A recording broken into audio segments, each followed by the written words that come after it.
Welcome to another week of Half Serious. As always, thank you for tuning in. We are getting freaking close, by the way, to that year-end mark.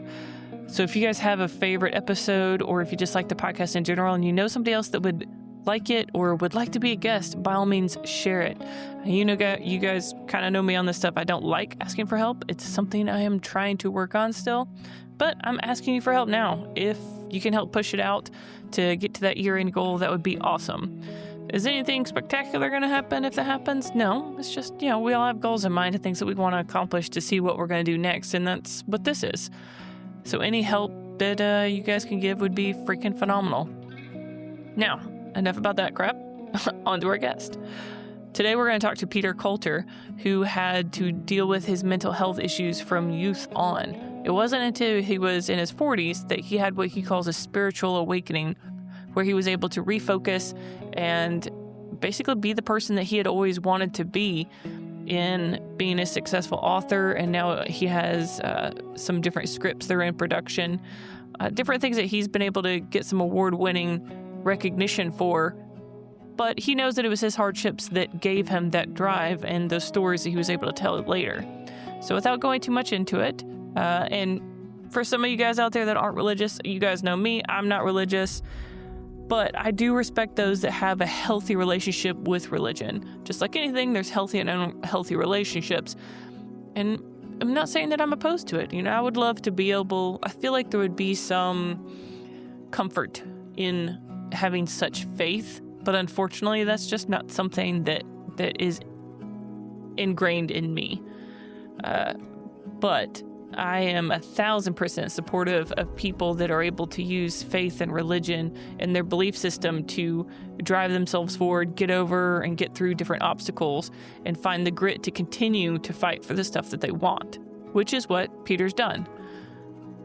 So as usual, I'll shut up, and here's Peter. I'm guessing you were either committed due to suicide attempts or had to go through the rigmarole of the medical industry for those issues. We've had somebody that has been in the hospital before, but it was a short stay to go back out. I'm sure listeners are curious, hey, what is that, I was in there like 6 different times, so each one had a different reason. Okay. Well, then you are probably the most well-versed person we've had on here thus far to say what that's like. Awesome. Yeah. Good and bad, I guess. Yeah, I went through it. So yeah, other than that, but you come you're out on here, the other side. so Yeah, right. Yeah, I came out on the other side unscathed. So I'm hold on, did we ever come out unscathed though? Like for real? I believe I did. Yeah. Really? Yeah. Wow. Yeah, I don't have the depression anymore. It's been gone for over a year. I don't think negative things. I don't swear. I don't drink anymore. I don't do drugs. I completely changed my life, but that's because of what happened to me on a balcony. I was trying to kill myself, and I felt a shift in my heart and stuff. And he showed me love. I'm always interested, and I do want to get into that on people's religious topics because I like to call myself agnostic at best, but I respect people with religion because, at some point I'm like, it would be nice to be like, oh, there is something else out there. Like part of me wishes that I did believe in that. So I appreciate people's healthy, and I say healthy because, there's unhealthy and everything, healthy relationship with that stuff. So I do want to go into that. But first, just what led you to your, the epitome of your hardships? Like what started the ball rolling on all of that hardship? Well, I was born deaf. So going through all that pain for all those years, having 13 different operations, and I missed a lot of school because of it. And so it was very hard for me to deal with all the excruciating pain that I would get from those earaches that I would constantly have. They put permanent tubes in my ears, and when they didn't work, they tried semi-permanent tubes because the permanent ones fell out. So they figured, we'll put some semi-permanent ones in there. So when they do fall out, he'll come back in and have another surgery. And it just got to the point to where I was having like 2 to 3 surgeries a year. Were you all 100% deaf or partially deaf? Yeah. When I was born, when I was all the way up until I was like probably like 7, 6, 7, I was able to start hearing garbles and things like that. And some of it helped. The tubes would drain all the gook and the earwax and stuff out, but Yeah. my eardrums would pop like a lot. They didn't really actually know why. It could have been Hmm. from the pressure of the earwax, but they would pop all the time, and then they would bleed, and it would just be like constant pain. And my mom would always have to like put like a hair dryer on my ears to kind of calm down the swelling Yeah. that I always had. So I could hear on and off a little bit after that, but not being able to hear all that time, I didn't really understand English. So Yeah. a lot of it I didn't really understand. I read a lot. I was able to read quicker, but that was pretty much it. Um, and Do, then when I do you remember starting to hear voices for the first time and understanding them? Like, do you remember the first time you heard your mom's voice and be like, "Holy shit, that's my yes, mom"? yes, and that Oh, happened when I was about 12 years old. damn. I had gotten a drum kit from my father, even though I couldn't hear it. Hmm. I just wanted to drum. I was always had this thing like I want to play music. So my father got me a drum kit and I set it up. I played it. I just knew how to play it. I didn't have any lessons or anything. And after a couple of months of that, I had had my last operation probably about 7 months before that. And they had put permanent tubes in my ears this time. They were doing a last ditch effort. They were trying whatever they could to try to, Yeah. help the pain is really what it was. It was at that point, it wasn't really about can he hear? It was really Hmm. about the pain that he's going through all the time with it, right? Missing the school and just all the hardships that come along with it and I still remember that pain. It's an enormous memory. So every time I get a little earache, I'm like, oh no, it's happening Is again. that it? Yeah, right. It's just like the PTSD of it. But I mean, um as much as that sucks to have that pain and know that pain, I'm sure part of you also, I mean, kind of knows you're like, holy shit, I should appreciate how good I yeah. feel right now too. Oh, yeah, yeah, but when I was younger, I didn't feel that. When I was Yeah. younger, I was, like, mad at God, I'll be honest, I was mad at the Hmm. world, I was mad at everything, I was depressed all the time, I was diagnosed with bipolar and manic depression, which they didn't know what to call it at that time, so they called it, explosive anger disorder. Hmm. Um, I got diagnosed with both of those when I was 12, so I started taking medications at that time. I was taking, Wellbutrin, Zoloft. I took, lithium for a little while, which was the worst of all of them, How did and that make you feel? Were you just like, um, just numb, completely numb, or throughout the whole thing, I mean, because it takes time to get used to it, right? yeah? So for the first, like, month or so, maybe a little bit longer, depending on what the medication was, I would still try to commit suicide. I was That's, like, the big issue of my life after my hearing was that I hated myself so much, you Why? know? I don't know, I was just born that way, I was born with a chemical imbalance, and so, I just hated myself. I didn't hate people, I didn't hate life per se, I just Hmm. hated myself so much. So I would constantly try to commit suicide or attempt it, right? And, my parents didn't understand why, so I went to my first, mental institution when I was 13 because I tried to kill myself, and they brought the ambulance to my house, put me in the ambulance, and then I Hmm. laid in a bed all night, strapped down to this bed, and in a hospital that, St. Elizabeth Hospital, which is still in the city that I'm still in, and, it was horrible. It was like, like, 'cause you hate yourself and you're crying out for attention, you know?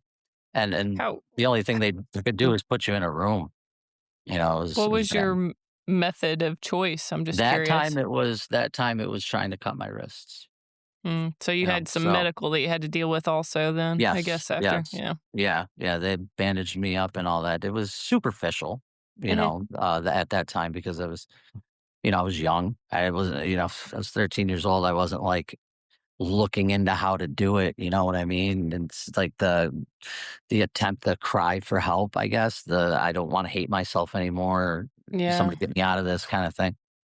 And, so that was the first time I went. But with the hearing, I was playing drums, and one day I could start to hear it. I could start to hear just a little bit of it. And I kept playing, and then after, I don't know, maybe a week of time, I'm not even sure if it was that long, um, I could actually, like, literally hear it. And I went out in the living room, and I had blood coming out of my ear, and the tube that I had in Mm. there had fallen out, and they're like minuscule. They're so small that they're like almost unseeable. So I go out there and my mom's like, "Oh, again, his ear popped." So she's like, she always kind of got like a little nervous about it. I would imagine Yeah, why, can see like her why. son, yeah. And but it was like routine. It had happened like by that time about 10 times. So Yeah, it was kind of routine to her. But when she said to me, "Okay," I said, "I can hear you. I can hear your voice. I can hear you. Like talk." And my mom, she's like, "What?" And because she wasn't expecting yeah, me to be able to like really actually hear her fully, right? And I could. yeah, I could hear her fully, and I remember it to this day. Her voice, the way it sounded then was a lot different than when how it got to be when she passed away. And I remember that voice always. Did you have an imagination, like, if you're deaf, because I'm curious about that, if you're deaf and somebody spoke, did you imagine a voice, or can you not even imagine a voice because you've never heard a voice? The voice would be me. Whatever I would concoct as my voice would have been. You know what I mean? Oh, I would okay. imagine. Yeah. Like, and I had to learn how to like read lips too. So, um, and that I actually got really good at over the years. So I could understand some things, but again, some things I couldn't understand because I was Mhm. kind of sort of stuck in that parallel, that that little bit of a learning curve, just a little bit, because Yeah, of all the operations and being out of school. But it was difficult, but I eventually got there, and I made it like my goal to learn how to speak fluently and well, fluent and well, like articulate my words, because I had a hard time speaking for a while because I just wasn't used yeah, to it. Most of the conversation, if I couldn't understand the lip reading, would be writing. Um, but then, from 13 on, right after I got my hearing, and I didn't look at it like a miracle either. I didn't look at it as like, oh, wow, God did this for me. Even though my yeah, mother told me, she's like, that's the reason why. Jesus did that for you. You don't understand, but that's why, you know? And I never got it. I don't care about it. And I stayed that way. yeah, I started playing shows, huge shows, big festivals, tons and tons and tons of people playing for big headliner bands, throughout the ages of 13 to about 20.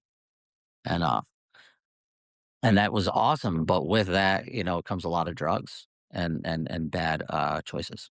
So, I got addicted to some drugs. Um, what was your drug of choice? Marijuana was always my drug of choice. Um, but alcohol, I did Molly, I did some cocaine back in the day.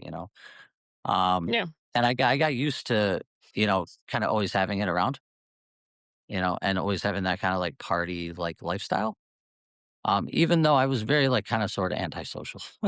Like, I didn't really want to be doing those things, but I did anyways. I'm sure parts of me yeah, wanted to, right?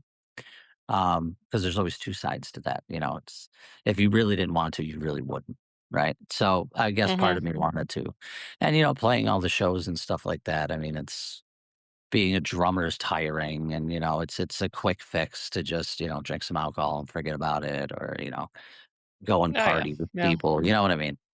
So, quick quick fix, but not a very good reward after a long no, day or a long no, life. no, and then you get addicted to it, and that Yeah, changes who you are as a person. It changes, the way you perceive things.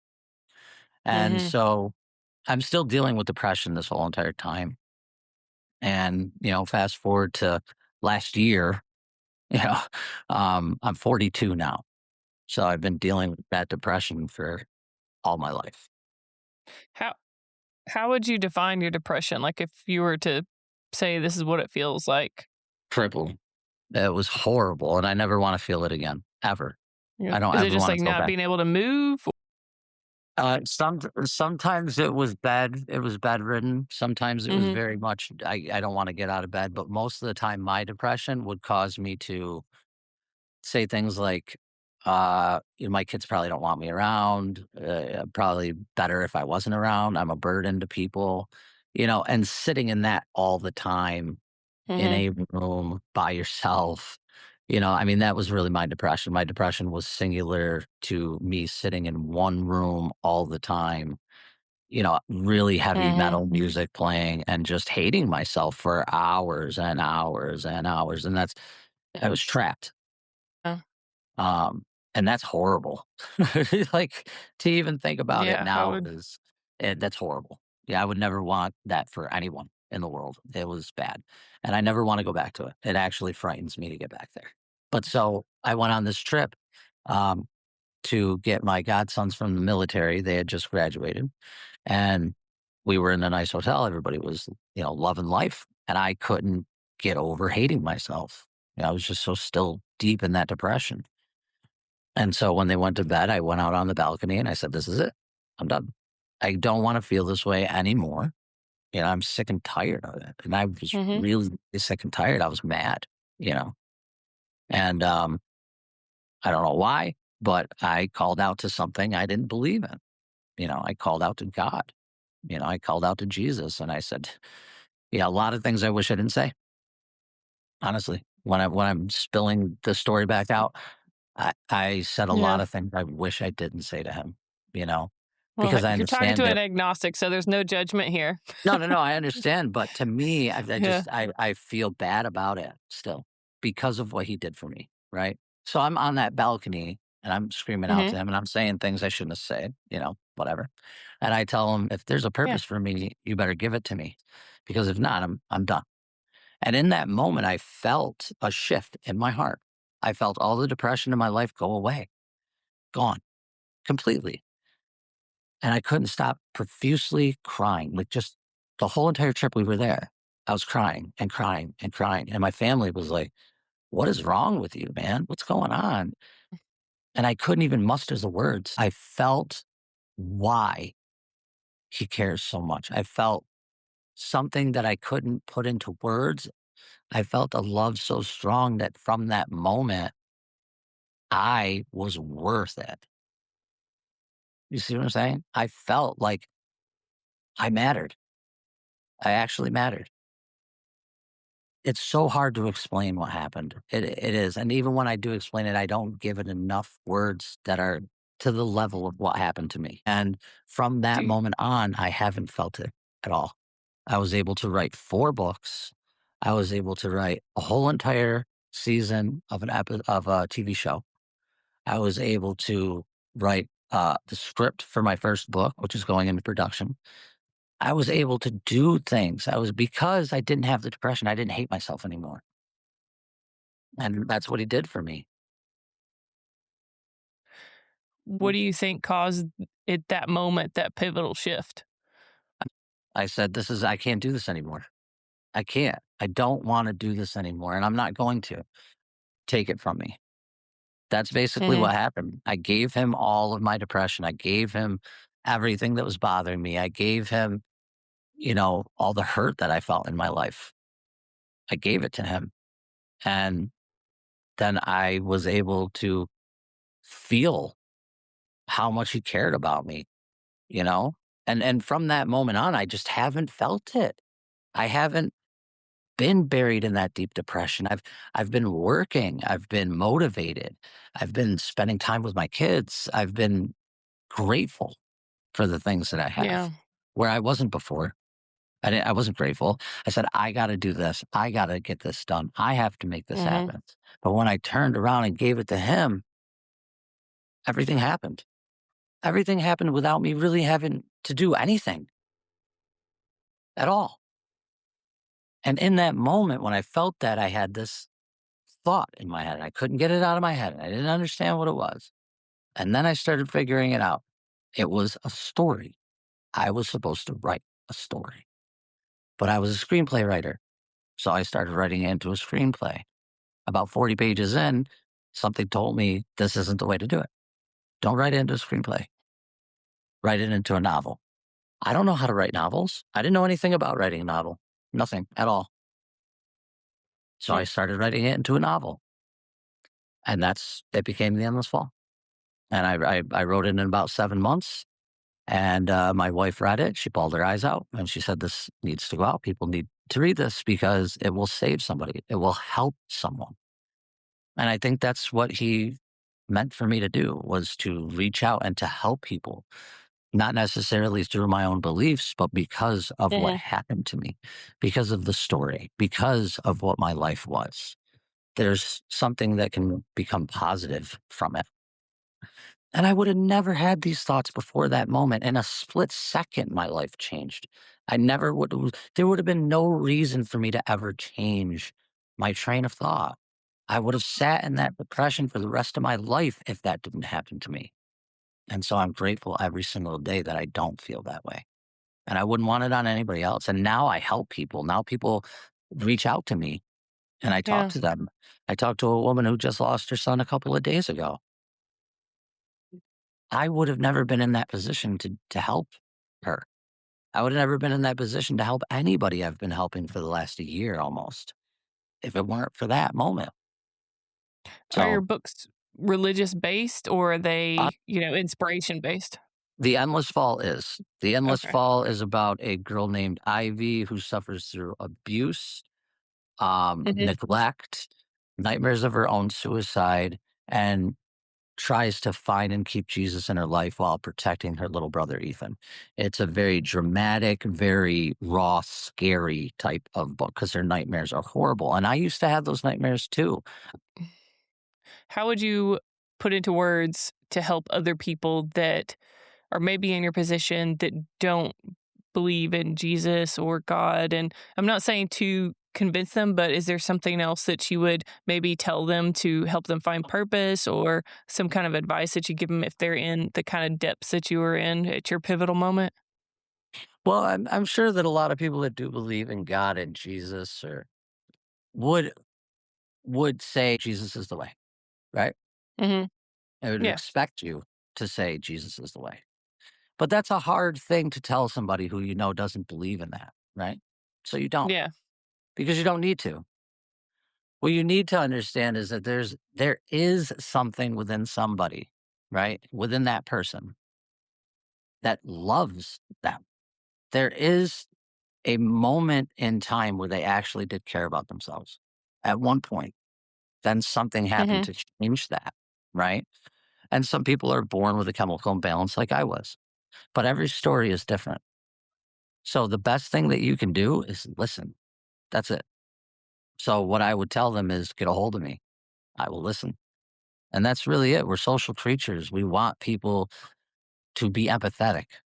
We want people to care, right? And it's hard to care about people. You can't.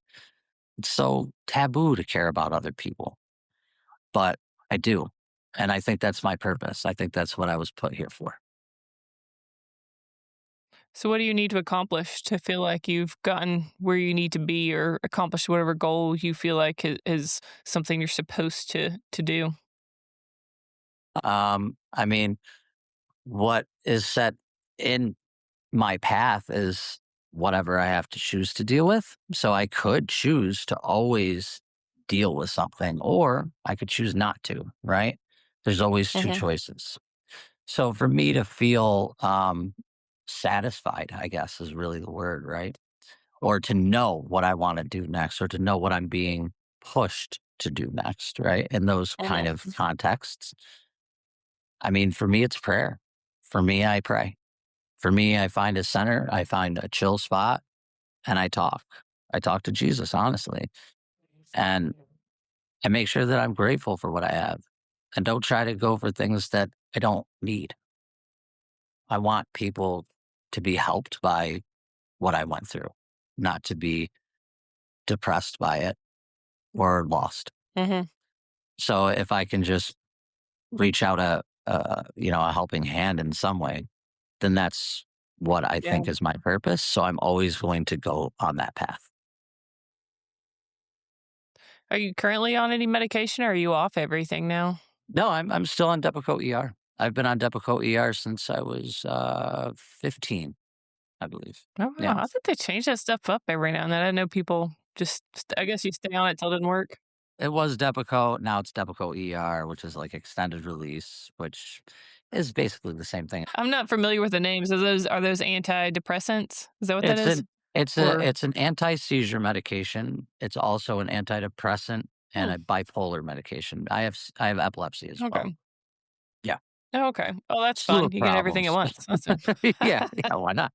Yeah, just take care of all okay. of it with one medication. Yeah, I Yeah. mean, hey, um, but I mean, honestly, I was on that medication for years before that happened. That's it. You didn't feel any relief with the Uh, medications or anything? I mean, sometimes maybe, but I was so depressed to tell. I would, I didn't care about Yeah. life. I was too busy hating myself that I couldn't find happiness in anything anyways, you know? Yeah. Things that I didn't find joy in, the little tiny things, I see Yeah. now and I enjoy it and I am happy and I'm grateful that I'm alive to see it. That's awesome. I don't feel like I wanna die anymore, and it's a Well, godsend. So, do you think you would have been able to write these books and do these things without that hardship as a no. child growing up in it? Mhm. Mhm. No, Yeah. because all of them deal with like, my 2nd book, Abused, is just it's Mhm. not the happy ending. It's not it's about a teenager who goes through schizophrenia, and his father is, an abusive alcoholic. So, it's like it's very dark, you know what I mean? And it's a Yeah. lot of my journal entries when I was younger, and over half the book is my journal entries when I was younger. So, they're very, sporadic and hurtful, it's hard to go back and sometimes read those things, but, Yeah. there's a reason for it. It'll help someone at some point, Hopefully, it helps them in the way of they look at it and they read it and they go, "My life isn't that bad," you know? What kinda feedback have you gotten, with your first book? Oh, nothing but positive feedback, I'll be honest with you. A lot of people have reached Good. out saying how much it's, helped them, how much it's, like, it's a good starter to talk to, like, their teenage kids because Mhm. some of them were, like, kinda losing grip on their teenagers, and it kinda sorta put perspective into play, Mhm. and, a lot of them don't they like how it's not, how it's super realistic, like, it's not going to Jesus pops up and then the world is flowers and roses, right? Because faith is hard, right? So, and it accurately describes abuse and faith, um, really well. So I've heard nothing but great things. The books, it's won an award, the International Impact Award. So it's Nice. great. The feedback's been fantastic, and it's opened the door to a lot of people to get a hold of me too, because I put my Mhm. stuff in it so that people can just contact me if they have something they need to talk about or depressed or something like that. And I answer everybody. I haven't not one, answered one person yet, and I think that's really what my purpose is. Are you looking to get into the counseling side of stuff as well? I went to so many counselors throughout my whole entire teenage years. I Mhm. think like five, um, and some of them cared, some of them didn't, and you can tell that when you're a patient. You can tell. Um, but I mean, I would love to be a counselor. Yeah, I would love to. Yeah, I think I would.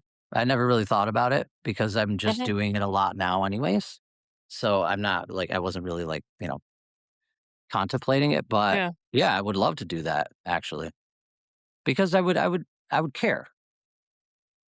Yeah, yeah. I mean, when you go into an office and you talk to somebody about how you just lost your mother or something, and they're Mhm. looking at the clock and jotting things down, not really even making eye Mhm. contact, not even giving you the time of day, really. Yep. You're not going to get things out. When you lose your mother, you don't get better from that. You just get No. used to it. You know, I lost my mom in July, and it's almost been a year. I just, you know what I mean? You never get better. You just Mhm. get used to it Yeah. instead of being, shooken up or like hurt because she passed. I'm happy that I knew her. You know, the Mhm. perspective, the change of the perspective. Because if that hadn't happened to me, before my mother died, I would have been a wreck. But instead, I wasn't. I led the eulogy. I helped everybody. I was calm. I was collective because I know Yeah. that she's with Jesus. To me, that's the biggest comfort in my life, is knowing where she is. Yeah, I will say people that are going through grief and trauma and stuff like that, it does seem to help them to, have that belief and faith and stuff like that. But Mhm. unfortunately, well, I won't say a lot, but I know a lot of people that don't, including me. But it's like you got to find other things to put energy in and stuff like that. So I find it Mm. always a little bit easier, I feel like, for recovery and stuff if somebody does believe in a different religion, whatever that is. So I'm glad that you have that.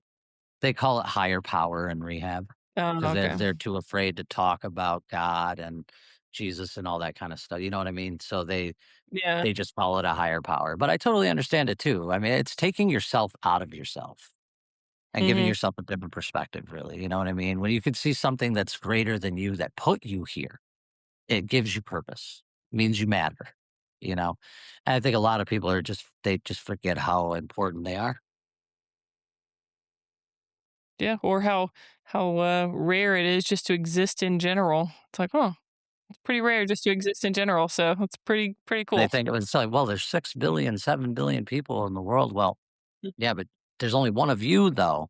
I mean, Yeah. there's always perspective. You could say I'm in here with a bunch of people, or a bunch of people are in here with me. It's it's the half glass, half empty kind of thing, right? But when you're super Mhm. depressed, you can't just tell yourself that. That's ridiculous. It's like, oh, I hate myself. Oh, well, it's half, come on, man, change your perspective. Mhm. it's not that easy for anybody. Yeah. And to tell you the truth, it never was easy for me. I would sit in it for hours and hours and hours. And the only thing that changed was that night on that balcony. That's it. That's the only thing that changed my life completely.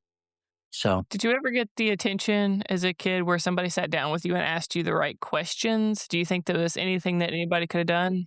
Okay. yeah, I mean, I had one doctor, Dr. Bernay. He was amazing. He cared about what I said, and I saw him when I was about 15, 16. Mhm. He died probably about like 6 months into seeing him. So I was kind of like heartbroken by it because he was the only one I thought actually cared. He was like, Yeah. "Oh, you smoke some weed? That's okay. It'll just make you feel like you don't care. It's all right." And he wasn't like, "That's bad for you and don't do this and da da da da da," Yeah. which maybe he should have. But I think if he did, I wouldn't have listened to him. I wouldn't have cared. You know what I mean? Because that was Mhm. what I was using to cope with everything I was going through. He was great. He was a great guy. I was actually able to get pretty close with him, and he was really good. He cared, and there is that one. There's like the diamond in the rough. There is one. Somebody will Mhm. care. If you go to one and you can tell they don't care within 2 times of seeing them, then don't go there anymore. Change. Go see Yeah. somebody else because somebody else is waiting for you to come in. There are people that care. And usually in that field, it's like 1 in every 5 or so. But who knows? You just got to keep Mhm. trying. Don't give up because you will get to a point at some point where you can love yourself and all that stuff can go away. Just, I mean, for me, it was Jesus. For other people, it could be just a simple change of perspective, a simple moving out, a simple getting away from toxic people, a simple quitting whatever it is that you're doing that's hampering you from Mm. achieving a goal. Set a small goal and achieve it. Those things for you are unmeasurable. Do you mourn the years that you lost since you were 40 by the time that you had made that change? No, no, because of the love he gave me, I don't care about it. It doesn't matter.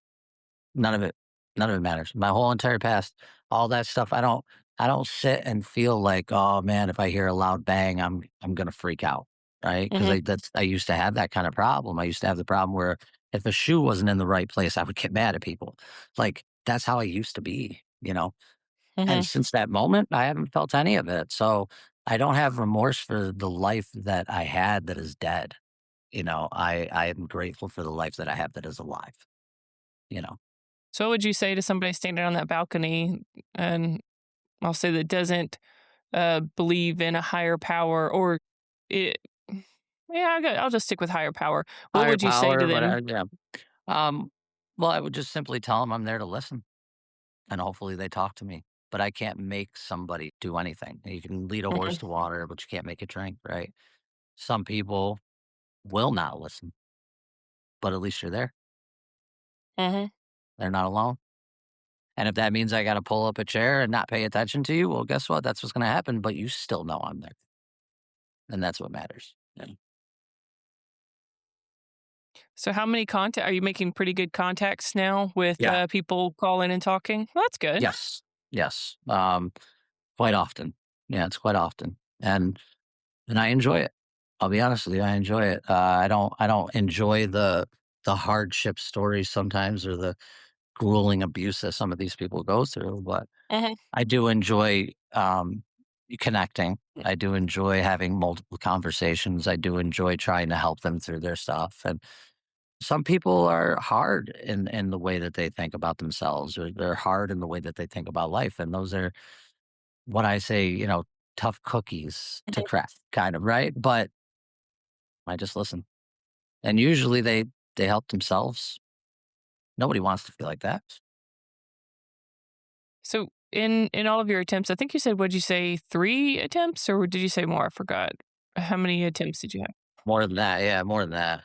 Yeah, So like was there ever a I point don't where even. you got where you attempted and you got to a scary point and you regretted it? Like, you're like, "Oh god, this was wrong," you know? Yeah, yeah. When I had my stomach pumped when I was 7, 16, 16.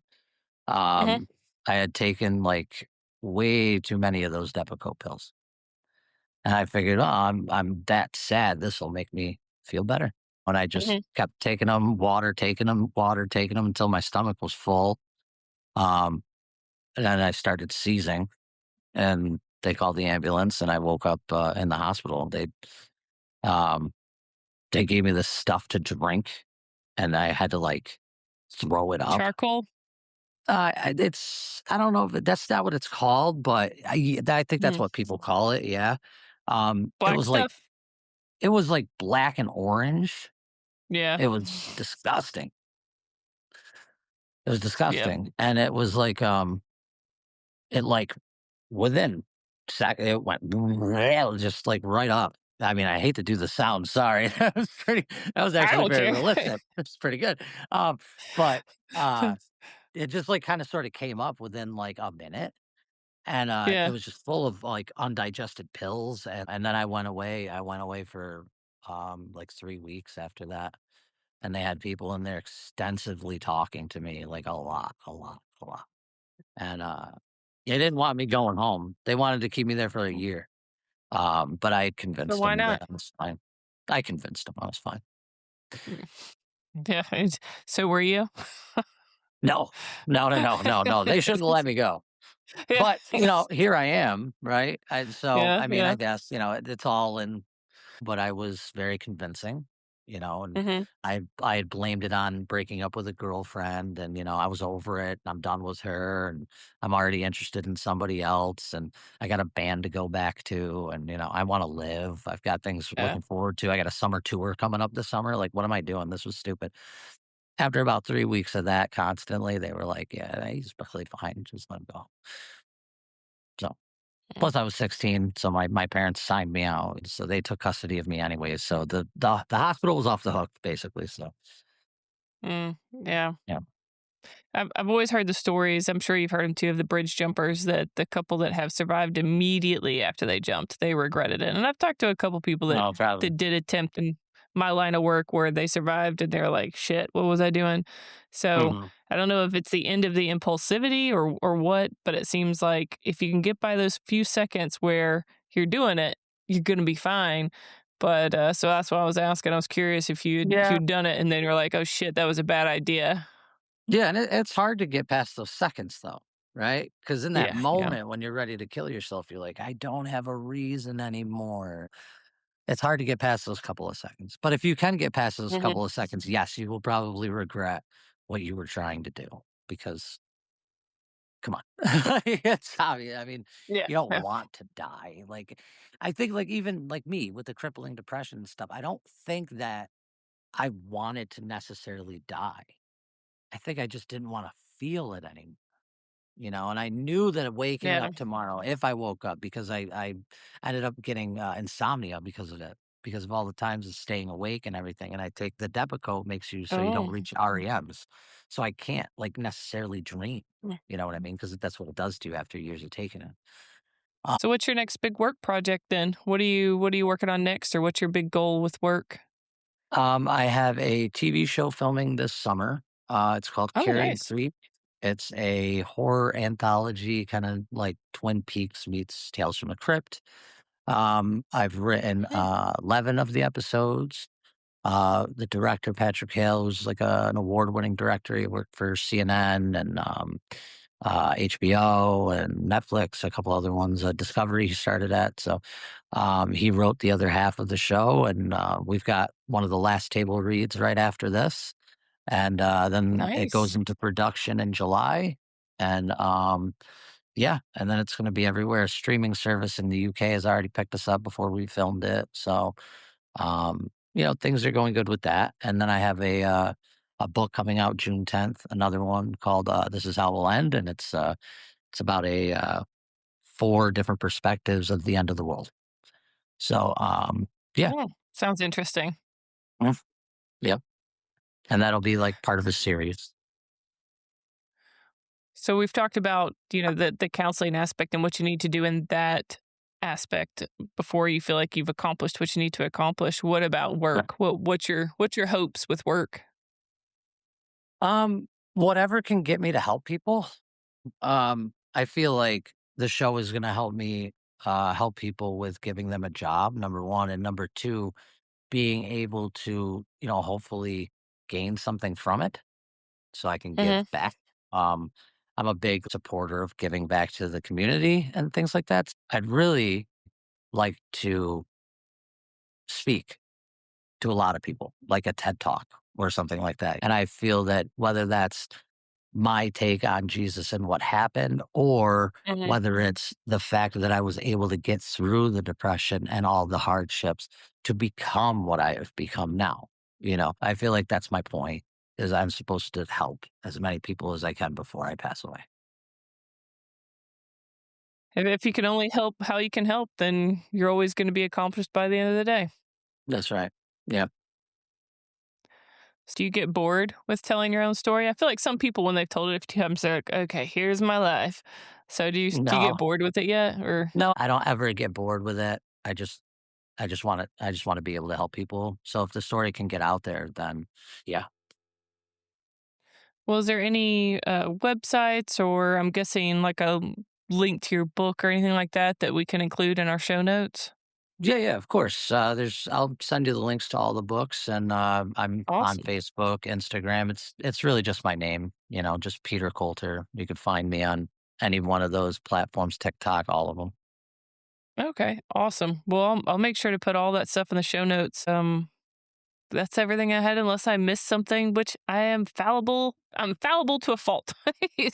So if there's anything that I missed, feel free to fill it in before we end it out. I always say, contact me, find me, Hmm. because I really do like to connect with people. I really do like to listen to what is going on with people. So, um, yeah, I would just say get a hold of me, and we can get through it together.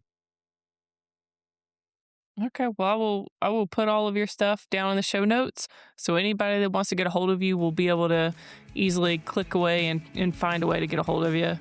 Awesome. Um, and dude, I look forward to see what you're doing this summer. Well, I guess what was it coming out this summer? You're working on it this summer, so maybe next year. We're filming it this summer. The first like four episodes are getting filmed this summer, and then throughout the fall and stuff. But it should release October time. Well, that's what we're shooting for. We're shooting for an October release, just in time for Okay. Halloween. Oh, perfect. As usual, thank you guys for tuning in. I put all of his links down below in the show notes, and we are booking guests for late fall as of right now. So if you are interested, or if you know somebody that should be a guest, send them our email, tess@halfseriousllc.com. Tell them to shoot us our story. Wait, no. Tell them to email us their story, and we'll get them a booking link and get them on, hopefully. We are specifically looking for some more first responders, even firefighters, I'm okay with that, I guess. Just kidding. But yeah, first responders from around the world, I'd love to be able to talk to some that are in different areas. That always intrigues me. And they kind of get the gallows humor thing already, so I don't have to, deal with that transition. Thank you guys for holding your attention for this long. I hope you have a freaking phenomenal week, and I will see you week after next. We're doing every other week for the remainder of summer. All right. Bye. You guys are freaking phenomenal.